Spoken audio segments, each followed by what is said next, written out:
Hi, SL ടോക്സിന്റെ പുതിയൊരു വീഡിയോയിലേക്ക് എല്ലാവർക്കും സ്വാഗതം. ബ്രേക്കപ്പ് ഇല്ലാതെ റിലേഷൻഷിപ്പ് മുന്നോട്ട് കൊണ്ടുപോകാൻ വേണ്ടിയിട്ട് നമുക്ക് കുറച്ച് കാര്യങ്ങൾ ചെയ്യാനായിട്ട് പറ്റും. അതായത് ഇപ്പോൾ കുറേ പേർക്ക് നമ്മൾ കാണാറുണ്ട്, റിലേഷൻഷിപ്പ് സ്റ്റാർട്ട് ചെയ്ത് കുറച്ച് കഴിയുമ്പോഴത്തേക്കും ബ്രേക്കപ്പ് ആവാറുണ്ട്. അതിന് കുറേ റീസൺസ് ഉണ്ടാവാറുണ്ട്. രണ്ടുപേരുടെയും ഭാഗത്ത് വരുന്ന മിസ്റ്റേക്കുകളായിരിക്കാം, അല്ലെങ്കിൽ ചിലപ്പോൾ ഒരാളുടെ ഭാഗത്ത് തന്നെ എന്തെങ്കിലും മിസ്റ്റേക്കുകൾ കൊണ്ടൊക്കെ ആയിരിക്കാം. അപ്പോൾ എന്തുതന്നെയാണെന്നുണ്ടെങ്കിലും നമ്മളൊരു റിലേഷൻഷിപ്പ് സ്റ്റാർട്ട് ചെയ്യുന്ന സമയത്ത് ആഗ്രഹിക്കുന്ന കാര്യം എന്ന് പറയുന്നത് ബ്രേക്കപ്പ് ഉണ്ടാവരുത്, റിലേഷൻഷിപ്പ് നല്ല രീതിയിൽ ഒരുപാട് കാലം മുന്നോട്ട് കൊണ്ടുപോകണം എന്നാണ്. സോ ബ്രേക്കപ്പ് നിങ്ങളുടെ റിലേഷൻഷിപ്പിൽ ഇല്ലാതിരിക്കാൻ വേണ്ടിയിട്ട് ഒരുപാട് കാലം മീൻസ് എപ്പോഴും അങ്ങോട്ട് ആ റിലേഷൻഷിപ്പ് നിങ്ങളുടെ കൂടെ ഉണ്ടാവാൻ വേണ്ടിയിട്ട് നമ്മൾ ചെയ്യേണ്ട കാര്യങ്ങൾ എന്തൊക്കെയാണെന്നുള്ളത് നോക്കാം. ഒന്നാമത്തെ പോയിന്റ് എന്ന് പറയുന്നത്, ഒരു സംശയം ഇല്ലാണ്ട് പറയാം, കമ്മ്യൂണിക്കേഷനാണ്. ഇപ്പോൾ ഒരുപാട് നല്ല രീതിയിൽ ഒരുപാട് കാലം മുന്നോട്ട് പോകുന്ന ഹാപ്പി ആയിട്ടുള്ള അല്ലെങ്കിൽ ഹാപ്പി കപ്പിൾസിന് എടുക്കാം, അതല്ലെങ്കിൽ ഒരു ഹെൽത്തി റിലേഷൻഷിപ്പ് എടുക്കുന്ന സമയത്ത് ഏറ്റവും കൂടുതലായിട്ട് നമ്മളതിൽ നോട്ട് ചെയ്യേണ്ട അല്ലെങ്കിൽ കാണുന്നൊരു കാര്യം എന്ന് പറയുന്നത് കമ്മ്യൂണിക്കേഷനാണ്. അവർ തമ്മിൽ നല്ല രീതിയിലുള്ള കമ്മ്യൂണിക്കേഷൻ എപ്പോഴും ഉണ്ടായിരിക്കും. ഡെയിലി കമ്മ്യൂണിക്കേഷനാണ് ഞാൻ ഉദ്ദേശിക്കുന്നത്. ഒരു 10 മിനിറ്റെങ്കിലും നിങ്ങൾ കമ്മ്യൂണിക്കേറ്റ് ചെയ്യുക. ഒരു ജഡ്ജ്മെന്റോ കാര്യങ്ങളോ ഒന്നും ഇല്ലാതെ തന്നെ കാര്യങ്ങൾ സംസാരിക്കുക എന്നുള്ളതാണ്. അവർ പറയുന്ന കാര്യങ്ങൾ കേട്ടിരിക്കുക, നിങ്ങൾക്ക് പറയാനുള്ള കാര്യങ്ങൾ അവരോട് പറയുകയും ചെയ്യാം. അപ്പൊ ഇതിൽ നമ്മൾ ഒരിക്കലും ചെയ്യാൻ പാടുള്ളത് കാര്യം എന്താ വെച്ച് കഴിഞ്ഞാൽ, അവരുടെ ഭാഗത്ത് നിന്ന് നമുക്ക് എന്തെങ്കിലും നെഗറ്റീവായിട്ട് ഫീൽ ആയി എന്നുണ്ടെങ്കിൽ നമ്മൾ ഒരിക്കലും അത് അവരുടെ മിസ്റ്റേക്ക് എന്നുള്ള രീതിയിൽ അവരോട് സംസാരിക്കാതിരിക്കുക. നേരെ മറിച്ച് നമ്മൾ പറയാം, എനിക്ക് ഈ ഒരു കാര്യം ഇങ്ങനെ ഫീൽ ചെയ്തിട്ടുണ്ടായിരുന്നു, അതായത് എനിക്ക് ഇങ്ങനെയാണ് ഫീൽ ചെയ്തത് എന്നുള്ള കാര്യം പറയാം. അതല്ലാതെ നീ എന്തിനാ അങ്ങനെ ചെയ്തത് എന്ന് ചോദിക്കുമ്പോൾ നമ്മൾ അവരെ ചോദ്യം ചെയ്യുകയാണ്, അവർ ചെയ്ത കാര്യത്തെ കുറ്റപ്പെടുത്തുകയാണ്, ഇങ്ങനെയൊക്കെയുള്ള ചിന്തകളാണ് ഉണ്ടാവുക. അതുകൊണ്ട് അങ്ങനെ ചെയ്യേണ്ട, ചെറിയ രീതിയിലൊന്ന് മാറ്റി പിടിക്കാം. എനിക്ക് ഫീൽ ചെയ്തത് ഇതാണ്, നീ എന്താ ഉദ്ദേശിച്ചത് എന്നുള്ളത് എനിക്ക് മനസ്സിലായില്ല, ഈ രീതിയിൽ അവരോട് പറയാം. അതേപോലെ തന്നെ ഈ ഒരു സൈലന്റ് ട്രീറ്റ്മെന്റും കാര്യങ്ങളൊക്കെ ഉണ്ട്. അതെന്താന്നുള്ളത് ഞാൻ പറഞ്ഞു തരേണ്ടി വരില്ല എന്ന് എനിക്ക് തോന്നുന്നു. നമ്മളിങ്ങനെ ദേഷ്യം വന്നു കഴിഞ്ഞാൽ മിണ്ടാതെ ഇരിക്കുക, ജസ്റ്റ് മിണ്ടാതിരിക്കുക എന്നുള്ളതല്ല, മുഖം പൊരിപ്പിച്ച് മിണ്ടാതിരിക്കുന്ന കുറേ പേരൊക്കെയുണ്ട്. അതൊന്നും നല്ലതല്ല, അതൊക്കെ മാറ്റി വെക്കുക. സോ കമ്മ്യൂണിക്കേഷൻ എപ്പോഴും റിലേഷൻഷിപ്പിൽ ഉണ്ട് എന്നുള്ളത് ഉറപ്പ് വരുത്തുക. രണ്ടാമത്തെ ഒരു കാര്യം എന്ന് പറയുന്നത് എക്സ്പെക്ടേഷൻസ് ക്ലിയർ ആക്കുക എന്നുള്ളതാണ്. പലപ്പോഴും പല റിലേഷൻഷിപ്പിലും വരുന്ന വഴക്കുകളും അല്ലെങ്കിൽ ഫൈറ്റ്സും ഒക്കെ ഉണ്ടാവുന്നതിൻ്റെ ഒരു റീസൺ എന്ന് പറയുന്നത് രണ്ടുപേരും തമ്മിൽ അവരുടെ ആഗ്രഹങ്ങളൊന്നും തുറന്നു പറഞ്ഞിട്ടില്ല എന്നുള്ളതാണ്. അത് ഏറ്റവും വലിയൊരു മിസ്റ്റേക്കാണ്. നമ്മൾ അങ്ങനെയല്ല ചെയ്യേണ്ടത്. നമ്മളുടെ ഉള്ളിലുള്ള ആഗ്രഹങ്ങൾ എന്തൊക്കെയാണ്, നമ്മൾ എക്സ്പെക്ട് ചെയ്യുന്ന കാര്യം എന്താണെന്നുള്ളത് അവരോട് ഓപ്പൺ ആയിട്ട് കമ്മ്യൂണിക്കേറ്റ് ചെയ്യാം. ഇപ്പോൾ നിങ്ങൾ ആഗ്രഹിക്കുന്നുണ്ടാവുക നിങ്ങളുടെ ഓപ്പോസിറ്റ് നിൽക്കുന്ന ആളിൽ നിന്ന് കെയർ ആയിരിക്കും, അതല്ലെങ്കിൽ ആൾ നിങ്ങളുടെ കൂടെ ഇരിക്കണം എന്നുള്ളത് വിചാരിക്കുന്നുണ്ടാവും, അറ്റൻഷൻ കിട്ടണം എന്ന് വിചാരിക്കുന്നുണ്ടാവും, അല്ലെങ്കിൽ എന്തെങ്കിലുമൊക്കെ ആളുടെ വായിൽ നിന്ന് കേൾക്കണം, വാക്കുകൊണ്ട് കേൾക്കണം എന്ന് ആഗ്രഹിക്കുന്നുണ്ടാവും. ഈ കാര്യം നിങ്ങൾ അവരോട് തുറന്ന് സംസാരിക്കുക. അപ്പൊ നിങ്ങൾ എന്താണ് ആഗ്രഹിക്കുന്നത് എന്നുള്ള കാര്യം മനസ്സിലാക്കിയാലാണ് അവർക്ക് ആ രീതിയിൽ പെരുമാറാൻ പറ്റുള്ളൂ. തിരിച്ചും അങ്ങനെ തന്നെയാണ്. നമുക്ക് ആർക്കും ഒരാളുടെ മനസ്സ് വായിക്കാനുള്ള കഴിവൊന്നുമില്ല അവർ പറയാതെ.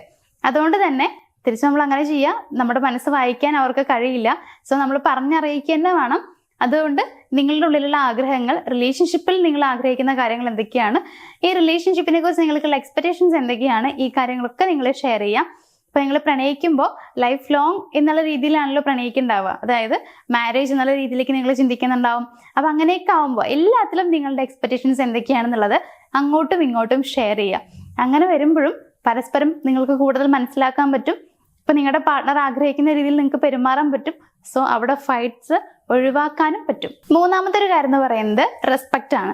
മിക്ക റിലേഷൻഷിപ്പിൽ നമ്മൾ കേൾക്കുന്ന ഒരു കാര്യമുണ്ട്, അവൾക്ക് എന്നെ തീരെ ബഹുമാനം, അല്ലെങ്കിൽ അവൻ എന്നെ തീരെ ബഹുമാനം മീൻസ് എന്നോട് ബഹുമാനം കാണിക്കുന്നില്ല എന്നുള്ളത്. ഈ ഒരു ബഹുമാനം എന്ന് പറയുന്നത് എപ്പോഴും നമ്മൾ അവർക്ക് കൊടുക്കേണ്ട ഒരു കാര്യമാണ്. ഇപ്പൊ നിങ്ങൾ പബ്ലിക്കായി നിന്നിട്ട് ഇവരോട് വഴക്കുണ്ടാക്കുകയാണ്. കുറേ പേരെ ഞാൻ കണ്ടിട്ടുണ്ട്, കുറേ പേര് എന്നോട് നേരിട്ട് പറഞ്ഞിട്ടുള്ള ഒരു കാര്യമുണ്ട്. അതായത് ഇപ്പോൾ ഒരു റോഡിൽ നിൽക്കുകയാണെന്നുണ്ടെങ്കിൽ തന്നെ കുറേ ആൾക്കാർ ചുറ്റുണ്ടാവും, എന്നാലും എന്നോട് ഭയങ്കര ദേഷ്യപ്പെട്ട് സംസാരിക്കും. അപ്പൊ എനിക്കത് ഭയങ്കരമായിട്ട് ഫീൽ ആവാറുണ്ട് എന്നുള്ളത്. നമുക്കെല്ലാവർക്കും അഭിമാനം എന്ന് പറയുന്ന ഒരു സംഭവം ഉണ്ട്. അതായത് ബാക്കിയുള്ള ആളുകളുടെ മുമ്പിൽ വെച്ച് നമ്മൾ നാണം കെടേണ്ടി വരിക, അല്ലെങ്കിൽ നമ്മളെ കളിയാക്കുക, ഈ കാര്യങ്ങളൊക്കെ നമുക്ക് സഹിക്കാൻ പറ്റില്ല. അങ്ങനെയൊക്കെ കഴിയുമ്പോൾ നമ്മൾക്ക് ആരാണോ നമ്മളോട് അങ്ങനെ ചെയ്തിട്ടുള്ളത് ആ ആളോട് ഭയങ്കര ദേഷ്യം വരും. പിന്നെ ആളെ നമുക്ക് അക്സെപ്റ്റ് ചെയ്യാൻ തന്നെ പറ്റിയെന്ന് വരില്ല. അതന്നെയല്ലേ ഇവിടെ ഉണ്ടാവുക. നിങ്ങൾ അവരോട് മോശമായിട്ട് സംസാരിക്കുമ്പോൾ, മോശം വേർഡ്സ് യൂസ് ചെയ്ത് പറയുമ്പോൾ, അതായത് അവർ തീരെ ആഗ്രഹിക്കാത്ത രീതിയിൽ നിങ്ങൾ അവരോട് പെരുമാറുമ്പോൾ അത് അവർക്ക് ഒരിക്കലും സഹിക്കാൻ പറ്റില്ല. അപ്പൊ അങ്ങനെയാവുമ്പോൾ എന്തായാലും ഓഫ് കോഴ്സ് അവിടെ ആ റിലേഷൻഷിപ്പിൽ ബ്രേക്കപ്പ് ഉണ്ടാവും. ഒരുപാട് കാലമൊന്നും അവർ സഹിച്ചിരിക്കില്ല. അപ്പൊ നിങ്ങൾ ചെയ്യേണ്ടത് റെസ്പെക്ട് എപ്പോഴും നിങ്ങളുടെ റിലേഷൻഷിപ്പിൽ നിലനിർത്തുക എന്നുള്ളതാണ്. നാലാമത്തെ ഒരു പോയിന്റ് എന്ന് പറയുന്നത്, നിങ്ങൾക്കിടയിൽ ഉണ്ടാകുന്ന ഫൈറ്റ് ഒക്കെ വളരെ നല്ല രീതിയിൽ ഹാൻഡിൽ ചെയ്യാൻ ശ്രമിക്കുക എന്നുള്ളതാണ്. ഇപ്പൊ നമ്മളൊരു ഫൈറ്റ് ഉണ്ടാകുന്ന സമയത്ത് ഒരു ഫൈറ്റ് ഉണ്ടാവുന്നതിന്റെ റീസൺ എന്തെങ്കിലുമൊക്കെ ഉണ്ടാവും. പക്ഷെ ആ ഒരു സമയത്ത് നമുക്ക് വരുന്ന ദേഷ്യം എന്ന് പറയുന്നത് ഭയങ്കരമായിരിക്കും. അതായത് അവരെ എന്തെങ്കിലുമൊക്കെ പറഞ്ഞ് തോൽപ്പിക്കുക, അവരെന്ത് പറഞ്ഞു കഴിഞ്ഞാലും ഞാൻ തോറ്റു കൊടുക്കില്ല എന്നൊക്കെയുള്ള സംഭവമായിരിക്കും. വാശിയാണ് നമുക്ക് ആ സമയത്ത് സ്നേഹത്തെക്കാൾ കൂടുതൽ ഉണ്ടാവുക അല്ലെ. പക്ഷെ അങ്ങനെയല്ല വേണ്ടത്.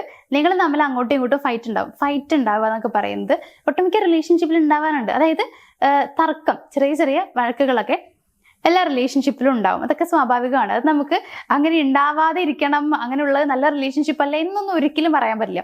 കാരണം രണ്ടുപേരും രണ്ട് ചിന്താഗതിയിലുള്ള ആളുകളാണ്, രണ്ട് വ്യത്യസ്തമായ രീതിയിൽ ജീവിക്കുന്ന ആളുകളാണ്. അപ്പൊ അതുകൊണ്ട് തന്നെ അഭിപ്രായ വ്യത്യാസങ്ങൾ വരുന്നത് സ്വാഭാവികമാണ്.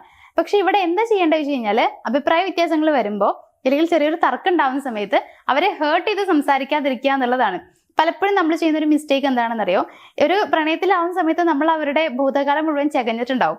അതായത് A to Z കാര്യങ്ങൾ നമ്മൾ മനസ്സിലാക്കി വെച്ചിട്ടുണ്ടാവും. എന്നിട്ടൊരു വഴക്കുണ്ടാവുന്ന സമയത്ത് എടുത്തിടും, നീ അന്ന് അങ്ങനെ ചെയ്തില്ലേ, നീ അന്ന് അങ്ങനെ പറഞ്ഞിട്ടുണ്ടായിരുന്നില്ലേ, നീ അവളോട് നീ അങ്ങനെ പറഞ്ഞില്ലേ എന്നൊക്കെ പറഞ്ഞിട്ട് നമ്മളിങ്ങനെ എടുത്തിടും കുറെ കാര്യങ്ങൾ. അപ്പൊ സത്യം പറഞ്ഞു കഴിഞ്ഞാൽ അവരതൊക്കെ മറക്കാൻ ശ്രമിക്കുന്നതായിരിക്കും. അതായത് അവരുടെ പാസ്റ്റ് ലൈഫ് എക്സ്പീരിയൻസ് ഒക്കെ അവര് മറക്കാൻ ശ്രമിക്കുന്ന, അല്ലെങ്കിൽ അതൊന്നും ഇനി എൻ്റെ ലൈഫിൽ എന്നെ ബാധിക്കരുതെന്ന് വിചാരിക്കുന്ന കാര്യങ്ങളൊക്കെ ആയിരിക്കും നമ്മളിങ്ങനെ ഓരോന്നായിട്ട് ഇങ്ങനെ എടുത്തിടുന്നത്. അത് ഭയങ്കര മോശമാണ്. അതേപോലെ നമ്മൾ പറയണം, നീ ഇപ്പോഴും മാറിയിട്ടില്ല, നീ അങ്ങനെ തന്നെയാണ്, ഇപ്പോഴും നിനക്ക് ഒരു മാറ്റം ഉണ്ടായിട്ടില്ല, എന്ത് മോശം സ്വഭാവമാണ് നിന്റെ എന്നൊക്കെ നമ്മൾ പറയും. അങ്ങനെയൊന്നും പറയേണ്ട ആവശ്യമില്ല. കാരണം ഒരു ദേഷ്യം എന്ന് പറയുന്ന സംഭവം എല്ലാവർക്കും ഉണ്ടാവും. മൂഡ് സ്വിങ്സ് എല്ലാവർക്കും വരാറുണ്ട്, ദേഷ്യം എല്ലാവർക്കും വരാറുണ്ട്. പ്രത്യേകിച്ച് കാരണം പോലും ഇല്ലാണ്ട് ദേഷ്യം വരുന്ന, കരച്ചിൽ വരുന്ന ആളുകളുണ്ട്. അപ്പൊ അതൊക്കെ എല്ലാ ആളുകൾക്കും ഉണ്ടാവുന്ന സംഭവങ്ങളാണ്. നമ്മൾ മനസ്സിലാക്കിയാൽ മതി.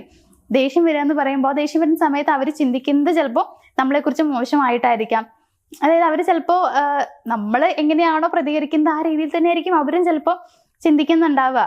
ചിലപ്പോൾ നമ്മളെക്കാൾ മോശമായിട്ട് പ്രതികരിക്കുന്ന ആളുകളായിരിക്കും അവര്. അത് ഓരോരോ ആൾക്കാർക്ക് ദേഷ്യം വരുന്ന സമയത്തുള്ള പ്രതികരണം എന്ന് പറയുന്നത് ഡിഫറെന്റ് ആയിരിക്കും.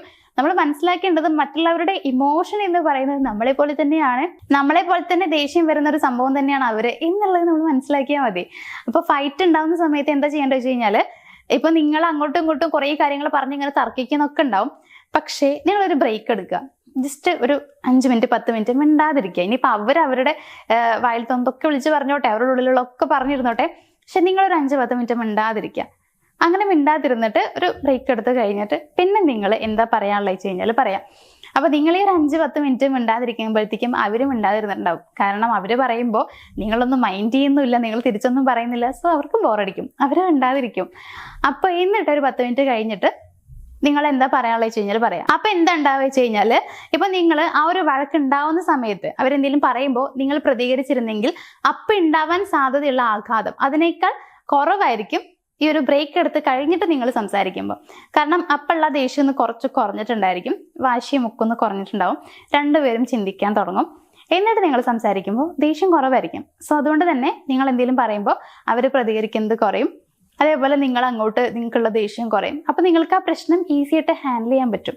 അതുകൊണ്ട് തന്നെ നിങ്ങൾ ചെയ്യേണ്ടത് ബ്രേക്ക് എടുത്തിട്ട് സംസാരിക്കുക എന്നുള്ളതാണ്. ഫൈറ്റൊക്കെ നല്ല രീതിയിൽ സ്മൂത്ത് ആയിട്ട് ഹാൻഡിൽ ചെയ്തില്ലെങ്കിൽ ചിലപ്പോൾ പിന്നെ എന്തുണ്ടാവുക പറയാൻ പറ്റില്ല, രണ്ടുപേരും തമ്മിൽ തെറ്റിപ്പിരിയും ചിലപ്പോൾ. അപ്പൊ അതുകൊണ്ട് നമുക്ക് അങ്ങനെയല്ല വേണ്ടത്. വഴക്കുകളൊക്കെ ഉണ്ടാവും, ദേഷ്യം അവർക്കും വരും നിങ്ങൾക്കും വരും. ഇവര് ഭയങ്കര ദേഷ്യക്കാരാന്നൊന്നും പറഞ്ഞിട്ട് കാര്യമില്ല. കാരണം അതൊക്കെ ഓരോ ഒരു മനുഷ്യനനുസരിച്ച് വ്യത്യസ്തമായിരിക്കും. അതുകൊണ്ട് നമ്മൾ മനസ്സിലാക്കി പെരുമാറിയാൽ മതി. കുറച്ച് ബ്രേക്ക് എടുത്തിട്ട് സംസാരിച്ചു കഴിഞ്ഞാൽ പ്രശ്നം അവിടെ സോൾവ് ആവും. ലാസ്റ്റ് പോയിന്റ് എന്ന് പറയുന്നത് ട്രസ്റ്റ് ബിൽഡ് ചെയ്തെടുക്കുക എന്നുള്ളതാണ്. വിശ്വാസം എന്ന് പറയുന്നത് ഏതൊരു ബന്ധത്തിന്റെയും അടിസ്ഥാന ഘടകമാണെന്നുള്ളത് ഞാൻ പറഞ്ഞു തരേണ്ട ആവശ്യമില്ല, നമുക്കറിയുന്ന കാര്യം. അത് നഷ്ടപ്പെട്ടു കഴിഞ്ഞാൽ പിന്നെ നമുക്കത് ആ ബന്ധം കൂട്ടിയോജിപ്പിക്കാനായിട്ട് പറ്റിയെന്ന് വരില്ല. വിള്ളൽ വന്നു കഴിഞ്ഞാൽ അറിയാലോ, പിന്നെ അതിൽ കാര്യമില്ല. അപ്പൊ അതുകൊണ്ട് തന്നെ ചെറിയ രീതിയിലുള്ള വിശ്വാസക്കുറവ് പോലും നിങ്ങളുടെ റിലേഷൻഷിപ്പിൽ ഉണ്ടാവാൻ പാടില്ല.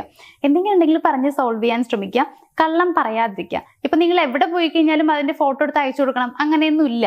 പക്ഷെ നിങ്ങൾക്ക് അപ്പൊ തന്നെ അപ്ഡേറ്റ് ചെയ്യാം, ഞാൻ ഇന്ന സ്ഥലത്താണ് എന്നുള്ളത് നിങ്ങൾക്ക് പറയാം. അല്ലെങ്കിൽ വിളിക്കുകയാണെങ്കിൽ സംസാരിക്കാം. അല്ലെങ്കിൽ ഇപ്പൊ നിങ്ങൾ പറഞ്ഞിട്ടില്ല എന്ന് വിചാരിക്കുക, പക്ഷെ പിന്നെ നിങ്ങൾ വിളിക്കുന്ന സമയത്ത് പറയാം, ഞാൻ ഇങ്ങനെ പോയിട്ടുണ്ടായിരുന്നു എന്നുള്ള കാര്യം പറയാം. അത് ഒക്കെ നമ്മൾ അവരെ അറിയിച്ചേ ചെയ്യാൻ പാടുള്ളൂ, അങ്ങനെയൊന്നല്ല ഞാൻ ഉദ്ദേശിക്കുന്നത്.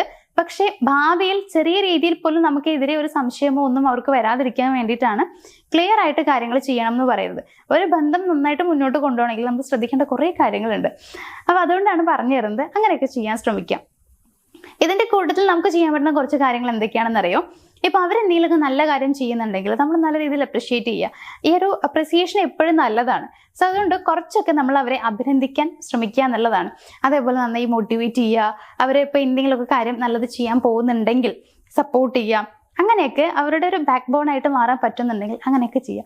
ഇതൊക്കെയാണ് ശരിക്കും ഒരു റിലേഷൻഷിപ്പ് നന്നായിട്ട് മുന്നോട്ട് പോകാൻ വേണ്ടിയിട്ട് നമുക്ക് ചെയ്യാൻ പറ്റുന്ന കാര്യങ്ങൾ എന്ന് പറയുന്നത്. സംഭവം ഇത്രയൊക്കെ ചെയ്ത് കഴിഞ്ഞാൽ നിങ്ങൾക്കിടയിൽ പ്രശ്നങ്ങൾ ഉണ്ടാവില്ല.